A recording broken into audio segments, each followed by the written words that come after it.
I'm Pete Zelinski with Additive Manufacturing Media. I'm Stephanie Hendrixson, also with Additive Manufacturing Media.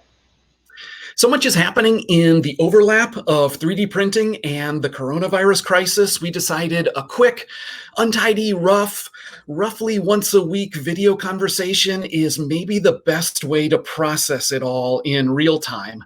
Stephanie, we've been getting new viewers, new audience since this crisis started. Can you give a quick intro, who we are, what we do?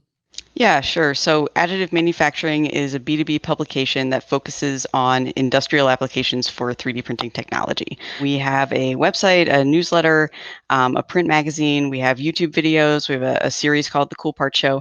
And we are all about industrial uses of 3D printing technology. So that could be anything from prototypes and assembly tools through aerospace components, medical implants, even consumer goods like 3D printed shoe insoles. So covering a really broad range of things, but it all ties back to real functional uses for 3D printing.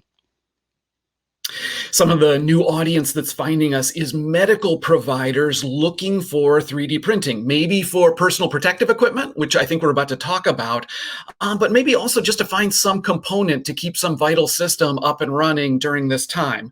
We've got an article at Additive Manufacturing Media that speaks to this group. It's near the top of the page. You can find it there. But to dive into what's happening in 3D printing in the midst of the coronavirus crisis, Stephanie, what's the first topic we should talk about? Yeah, so you mentioned PPE, and I think that's kind of where we'll dive in. So we talked a little bit last week about face shields, and there's been some movement there. So last week you mentioned Stratasys, and I think even the day that we filmed our last conversation, they shipped their first batch of face shields to a hospital.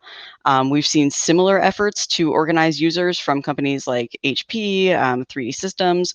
We're seeing a lot of really big manufacturers get involved in this. So Ford, for example, is now 3D printing visors and assembling face shields. Also on the PPE front, we talked about 3D printed masks as an N95 alternative. And last week there wasn't really a good design out there, it didn't seem. But from what I understand, that seems like it's changing. What are you seeing, Pete? Right. So face shields and masks, two different components of the PPE that is pretty fundamental and vital for healthcare workers dealing with COVID-19 sufferers. So the face shield, simple product. It's the visor that holds the clear face shield in place, and then the shield itself. The visor is the 3D printed part of it. Shield can be cut from like Mylar or PET. The reason why this could be produced quickly by lots of different providers and makers through 3D printing is because no FDA approval is needed for a device like this. But what we are seeing is different hospitals in different regions, different hospital systems have different preferences about the face shield design that they're willing to accept related to how much of a crisis they're in with this equipment. For some of them, like, for example, protecting the upper part of the head is important, and other designs sort of let go of that requirement. We are hearing, to your point, Stephanie, kind of some secondhand reports of how 3D printed personal protective equipment is starting to arrive at hospitals, is started to be used there. We hope next week when we do this video to be able to confirm that and to have heard from some hospitals that are starting to put that into use. Connect with us, reach out to us if you are in this effort, if you're directly supplying hospitals now and have users who can talk to us quickly. And the reason we want that is because we want to showcase working models of the loop being all the way closed, the hospital's needs being met, for other hospital systems that are ramping up and looking for the way to provide for their own needs as the suffering from this virus moves to different parts of the country. We're starting to hear reports of material shortages, right? 3D printing filament or material for the shields, which in the shields themselves aren't 3D printed. I should maybe specify that they're cut. The 3D printed part of it is the visor. But in both of those components, we're starting to hear of material shortages, and we might see that hospitals are better served in the areas where just the makers in that area and the companies got involved more quickly and bought up the material more quickly, which makes it worth saying, if you are not making an approved PPE design, if you're not making something that is already been ordered by a hospital, is destined to be used by a hospital, think twice. Maybe stop, because it could be that you're using material that on an effort that might not completely close the loop on what's needed. And you also, Stephanie, mentioned masks. That situation's harder. So the N95 mask, it's the typical mask. It is a filter that's just in the shape of a mask. And the companies that produce those kind of masks, the big companies like 3M, they're ramping up production. That's at least going to partially solve the need. But the alternative is, 3D printed reusable mask with a replaceable filter. So this needs FDA approval because it has to pass a fit test to make sure it protects the wearer. And we are close to FDA approval on a 3D printed mask design. It has passed fit tests initially. There's one more test it's being evaluated for. It uses a HEPA filter that you can get in a hardware store as the replaceable element. If there's another widely available design for a 3D printed mask usable for hospital PPE, we're not aware of it. Contact us if there is, but I think we're very close to reporting on a widely shareable 3D printed mask design.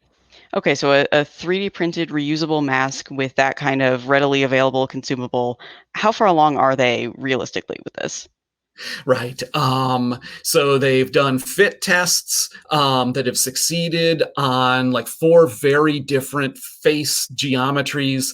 And that, my understanding is, that has passed the requirements it needs to pass. There's one more test, and it relates to, it's a splash test. It relates to that possible, making sure that level of protection is there too. The FDA, from all that we're hearing, is being very responsive and very accommodating to allowing to get new ideas into use quickly, as long as it can be assured that the user who believes they're going to be protected is protected. I think we're probably going to get it. There's a lot more to say about the FDA. I think we're going to get there. The other big manufactured part of this is ventilators, right? Mm-hmm. Are you hearing anything about ventilators, Stephanie? A couple of things. So taking this outside the United States for just a second, Isonova, which is the company that we briefly touched on last week that had 3D printed the ventilator valves, is now working on a design to convert a snorkeling mask into a ventilator mask. So one of the potential treatments, if you have the coronavirus, if you do need a ventilator, you might need to be intubated, where they put a tube through your mouth or your nose to help you breathe, or there's a mask option as well. And so what they're working on is a way to convert these snorkeling masks into a ventilator mask that would go over a person's face. And it's just a 3D printed component that they attach that allows the airflow to come in and out, and they're calling it the Charlotte valve. Again, not something that we're seeing in the US yet, but it kind of maybe is a preview of the kinds of solutions that we may be looking at in the future. Regarding FDA certification, so you kind of touched on the fact that we're seeing some regulations loosening up a little bit. Just after we spoke last week, you wrote about the Vesper ventilator expansion device, which is basically a splitter allowing you to put up to 4 patients on the same ventilator, which seems like a really promising solution. But from what I understand, there's a little bit more to it than just kind of plugging and playing with this. Do you want to talk about some of the issues in using splitters like that? Yeah, so the ventilators. So this is the hardest manufacturing challenge of all, and maybe the item that is most urgently needed in all of this. And 3D printing can't solve that problem, the ventilator shortage. This is a manufacturing challenge bigger than additive manufacturing. We're seeing the news about ventilators, right? And the arithmetic is pretty harrowing. New York, the governor of New York, I think a couple times has said the shortage there, the need there is 30,000 ventilators right away. I just saw in the news Ford and GE are in a partnership, and their aim is to produce 50,000 ventilators by early July, which is not right away. Dyson, the vacuum cleaner maker, has apparently designed a ventilator and is ramping up production of them. GM is involved in a partnership related to ventilators. MIT released a model for a very simple ventilator, a very simple ventilator design that maybe could be produced more quickly. So this story is still unfolding, and we'll see if the ventilator need is met. We earnestly hope that it is. But meanwhile, additive manufacturing is playing a pretty critical role in the short term. FDA, as you mentioned, gave emergency approval for a ventilator splitter, allowing up to 4 patients at once to use one shared ventilator. The design came from Prisma Health. It is produced on HP's multi-jet fusion 3D printing platform. There are some signs that some other hospital systems are using some other splitter designs that may or may not have the formal FDA recognition. This isn't clear, but what the device does is very straightforward. It's basically plumbing. It branches off the tubing from the ventilator so that it can go to multiple patients, serve multiple patients. And then the doctors, to make this work, the doctors find patients that are roughly equivalent in terms of their need, in terms of their lung compliance, in terms of the ventilator settings that they need, and they pair them together and they connect them to the same ventilator as a way to multiply ventilator capacity. And then it becomes sort of a fluid mechanics problem. You don't set air flow rate as the target for the ventilator to hold, as you might in a normal situation, because if you do that, then if there happens to be a blockage in one tube, then the other patient gets all of that flow rate. So instead, you set a target pressure for the ventilator to maintain. You monitor the patients independently using monitoring tools independent of the ventilator, because the ventilator doesn't expect to be used this way. And then you watch each patient for consistent airflow. I heard one physician talking about this. He noticed that in trying to use this, there's drift over time as sort of one patient ends up getting more of the airflow. And so his solution was he puts resistance into one of the tubes, puts things inside the tubes to try to balance out the flow. Like it's that sort of like, sort of work it out on the fly type care that this solution requires, but it is a solution. It's a solution for now.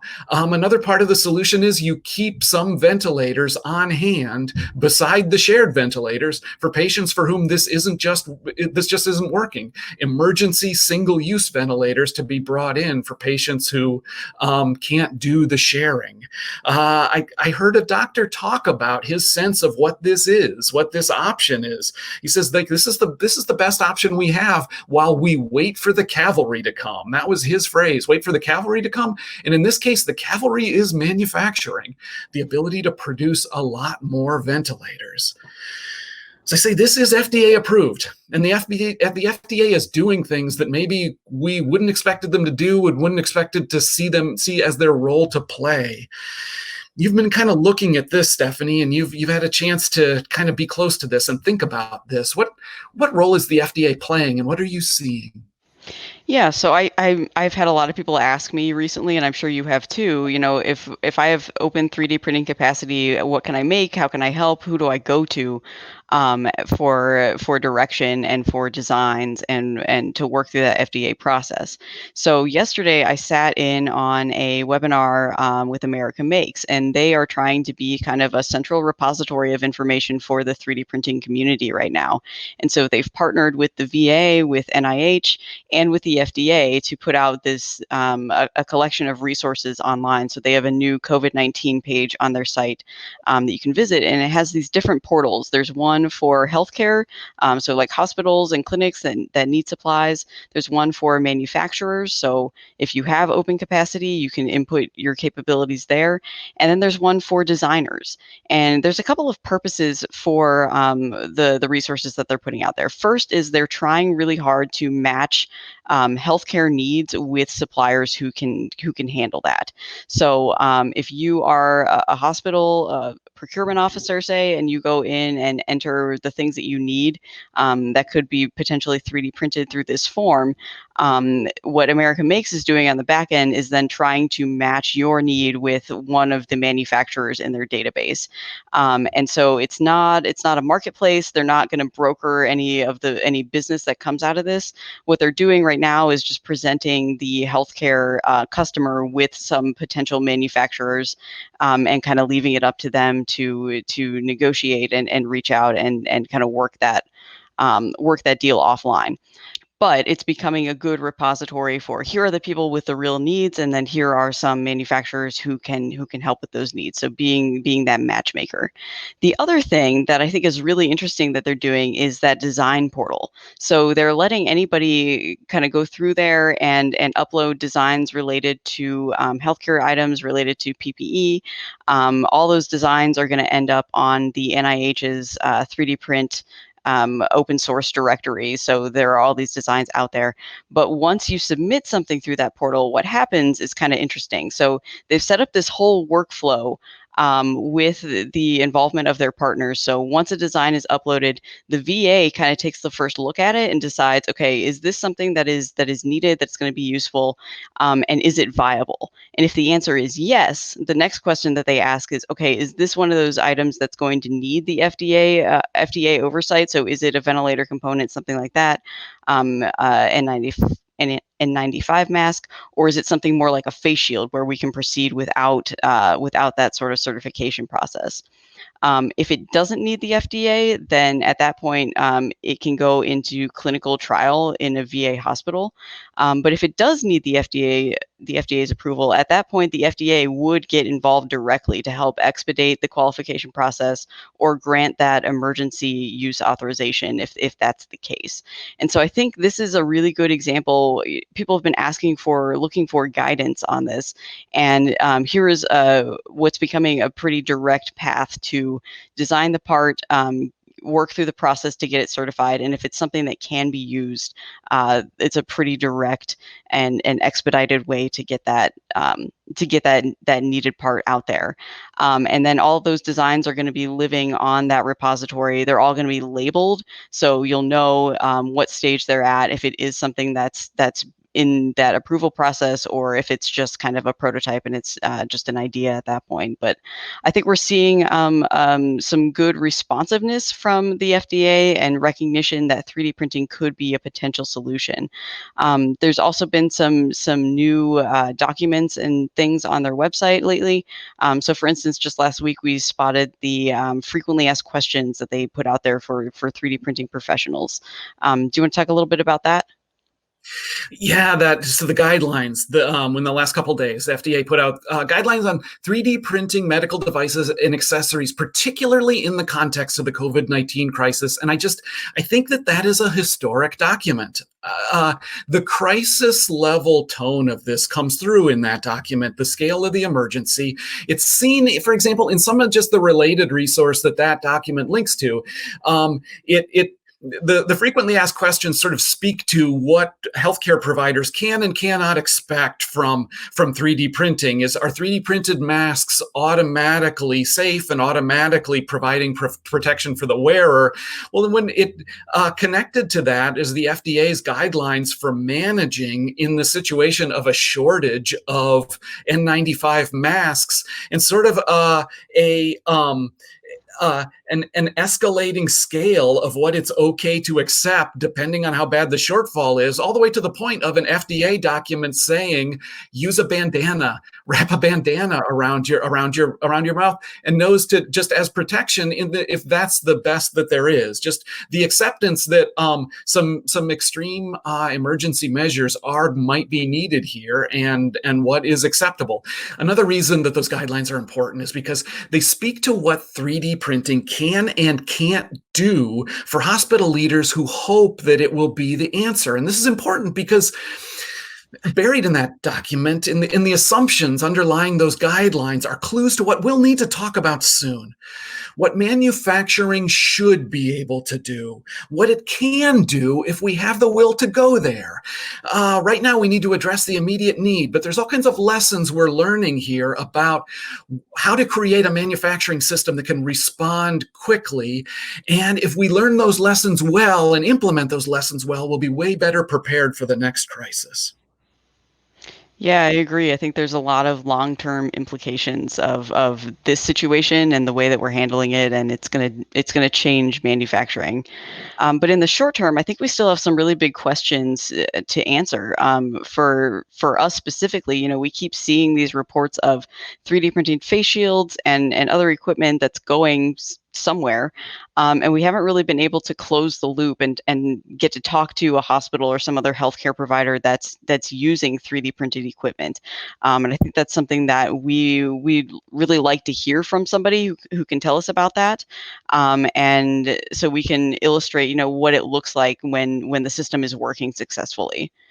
That's right. And our intent is not to get in the hospital's way. They're very busy right now, and it can be a short conversation, but we want to showcase models where the loop has been all the way closed and the hospital's need has been met, because different hospital systems are proceeding through this crisis at different times in different parts of the country, and a model that works well in one place could be quickly replicated someplace else.